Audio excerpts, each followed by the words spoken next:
उस अद्भुत दृश्य को अपनी आंखों से देखने के लिए लड़की ने हीरे की बालियां उतारी और सावधानी से उसे खिलाया। लेकिन जैसे ही वह निगला गया, तुरंत ही बदलने वाले जानवर का पेट तेजी से फूलने लगा और उसने अनगिनत हीरे की बालियां त्वचा से बना ली। हालांकि ये बदसूरत जीव, जिसमें किसी की दिलचस्पी नहीं है, पूरे ग्रहवासियों के लिए एक अनमोल खजाना है। यद्यपि उनका तकनीकी स्तर हमेशा आदिम युग में रहता है, फिर भी म्याऊ स्टार लोग प्रकृति के साथ सामंजस्य में जीने की कला जानते हैं। उन्हें कृषि कार्य करने की आवश्यकता नहीं है, बल्कि वे समुद्र में मोतियों पर निर्भर रहते हैं। प्रकृति के वरदान का बदला चुकाने के लिए कुछ समय के अंतराल पर स्टार लोग इकट्ठा की गई मोतियों में से सबसे चमकदार मोती को चुनते हैं और उसे प्रतिकृति बनाने की क्षमता वाले रूपांतरित जीव को खिलाते हैं। जब सैकड़ों गुना शुद्ध ऊर्जा बहनी शुरू हुई, पूरे ग्रह को तेजी से पोषण मिलता है और यह इस दयालु जाति को सूक्ष्म संतुलन में पालता है। हजारों सालों से स्टार पीपल इसी तरीके से लगातार फलते फूलते रहे हैं, सुंदरता और विश्वास को आगे बढ़ाते हुए। अचानक इस दिन शांत जीवन को अचानक जोरदार गड़गड़ाहट ने तोड़ दिया। देखा गया कि आसमान में बड़ी मात्रा में उल्कापिंड प्रकट हुए, ओजोन परत को भेदते हुए इस सुंदर ग्रह पर अचानक आ गिरे। मृत्यु की छाया तेजी से राजकुमारी के चेहरे पर फैल गई, लेकिन इससे पहले कि वह अपने पिता को चेतावनी देने जाती, महल के अंदर दूर बैठे राजा ने आकाश में असाधारण दृश्य को देख लिया। वह एक ऐसा विशालकाय जहाज था जिसे उन्होंने पहले कभी नहीं देखा था, जो अनगिनत लोहे के अवशेषों के साथ स्टार निवासियों के लिए जरूरी बसेरे को लगातार नष्ट कर रहा था। यहाँ तक कि परिवर्तन जीव भी मानो कयामत की आहट को महसूस करते हुए जल्दी से अपने घोंसले में छिप गया। इस दृश्य को देखकर राजा ने बिना देरी किए युद्धपोत के गिरने की दिशा में प्रवेश किया और स्थिति का बारीकी से निरीक्षण किया।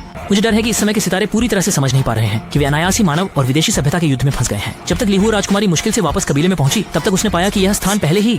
बस तभी आकाश में फिर से एक जोरदार आवाज गूंजी, जिसने राजा का ध्यान आकर्षित किया। एक विशाल तारा स्तर का युद्धपोत वातावरण को चीरते हुए म्याऊ स्टार से टकरा गया और तुरंत ही एक भयानक ऊर्जा का विस्फोट हुआ। चोट से बचने के लिए राजा ने तेजी से लोगों को 100 मीटर दूर के स्टील के दरवाजे बंद करने का आदेश दिया, लेकिन दुर्भाग्य से 2 गार्डों की गलत स्याउजुओं के कारण उन्होंने दरवाजे का हैंडल तोड़ दिया, जिससे देर से आई हुई राजकुमारी को बाहर ही बंद कर दिया। ये देखकर रानी का दिल टूट गया, लेकिन इस स्थिति में राजा भी असहाय हो गए और बुलेट प्रूफ कांच के माध्यम से अपनी निराश बेटी को मौन विदाई देने के अलावा कुछ नहीं कर सके।